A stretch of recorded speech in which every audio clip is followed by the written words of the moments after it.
Assalamualaikum warahmatullahi wabarakatuh. Good Tastic kembali lagi. Bismillahirrahmanirrahim. 3 waktu terbaik untuk berzikir. Berzikir tidak terbatas oleh waktu. Kita dapat berzikir kapanpun, baik itu subuh, pagi, siang, petang, malam, dan kapanpun itu. Tentunya berzikir harus dilakukan di tempat yang terbaik, yang bersih, dan bukan di tempat-tempat yang dilarang seperti di toilet atau di kamar mandi. Sebab sangat tidak dianjurkan mengucapkan kata pujian di dalam toilet. Yang pertama, di waktu pagi dan petang.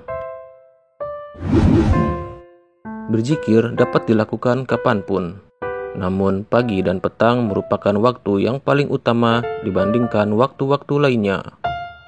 Allah Subhanahu wa Ta'ala berfirman yang artinya, "Dan sebutlah nama Tuhanmu dalam hatimu dengan merendahkan diri dan rasa takut, dan dengan tidak mengeraskan suara di waktu pagi dan petang, dan janganlah kamu termasuk orang-orang yang lalai." Quran Surat Al-A'raf ayat 205.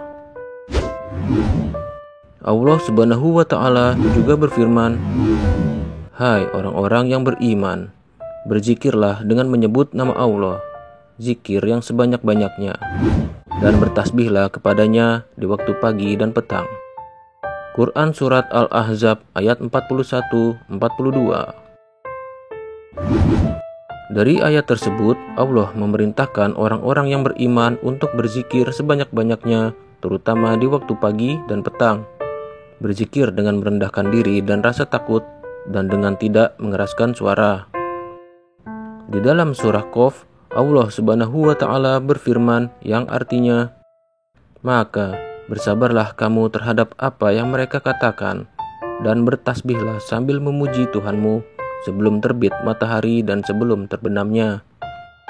Quran Surat Qaf ayat 39.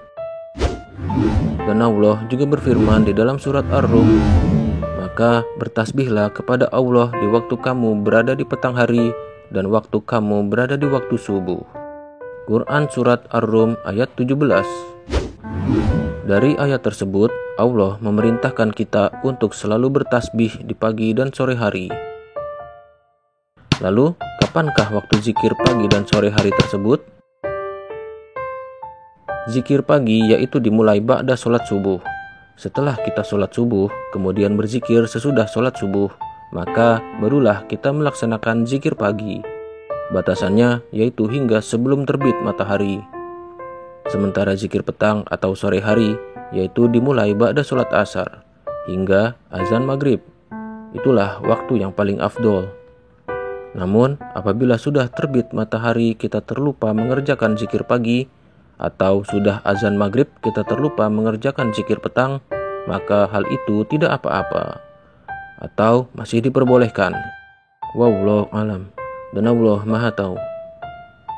Yang kedua, setelah mengerjakan sholat, Allah Subhanahu wa Ta'ala berfirman yang artinya, "Apabila telah ditunaikan sholat, maka bertebaranlah kamu di muka bumi dan carilah karunia Allah dan ingatlah Allah banyak-banyak supaya kamu beruntung." Quran Surat Al-Jumu'ah ayat 10. Rasulullah Shallallahu Alaihi Wasallam bersabda yang artinya, "Barang siapa yang membaca ayat kursi setiap kali selepas sholat, maka tidak ada penghalang antaranya dan masuk surga selain kematian." Hadis riwayat An-Nasa'i. Uqbah bin Amir radhiyallahu anhu berkata, "Rasulullah Shallallahu Alaihi Wasallam memerintahkanku agar membaca surat Al-Mu'awwizat, Al-Ikhlas, Al-Falaq, dan An-Nas setiap selesai menunaikan sholat." Hadis riwayat Abu Daud. Yang ketiga, di setiap waktu, setiap kesempatan. Allah Subhanahu wa Ta'ala berfirman yang artinya, "Maka apabila telah menyelesaikan sholatmu, ingatlah Allah di waktu berdiri, di waktu duduk, dan di waktu berbaring. Kemudian apabila kamu telah merasa aman, maka dirikanlah sholat itu sebagaimana biasa. Sesungguhnya, sholat itu adalah fardu yang ditentukan waktunya atas orang-orang yang beriman. Quran Surat An-Nisa ayat 103. Selepas mengerjakan sholat, hendaknya kita terus senantiasa mengingat Allah, baik ketika kita sedang mencari rizki atau bekerja. Bahkan ketika dalam keadaan perang pun, Allah menganjurkan kita untuk terus berzikir. Karena dengan berzikir dapat memperkuat hati kita dan menghilangkan rasa takut. Serta dengan berzikir ada banyak sekali keutamaan-keutamaan yang luar biasa. Mengisi waktu kita dengan berzikir kepada Allah di waktu pagi dan petang hari, di waktu setelah melakukan sholat fardu, dan di waktu kapanpun itu dalam setiap kondisi. Karena itu adalah ibadah yang mengandung kecintaan dari Allah, menahan lisan dari dosa, dan membantu kepada segala kebaikan. Semoga kita bisa menjadi orang yang selalu senantiasa rajin berzikir, dan semoga keberkahan selalu menyertai kita. Amin. Itulah tadi penjelasan mengenai waktu berzikir. Wallahu alam, dan Allah Maha Tahu. Semoga motivasi ini memicu kita untuk senantiasa berzikir, bahkan menularkannya kepada saudara-saudari kita lainnya. Amin. Dan semoga video ini bermanfaat bagi kita semua. Terima kasih. Wassalamualaikum warahmatullahi wabarakatuh.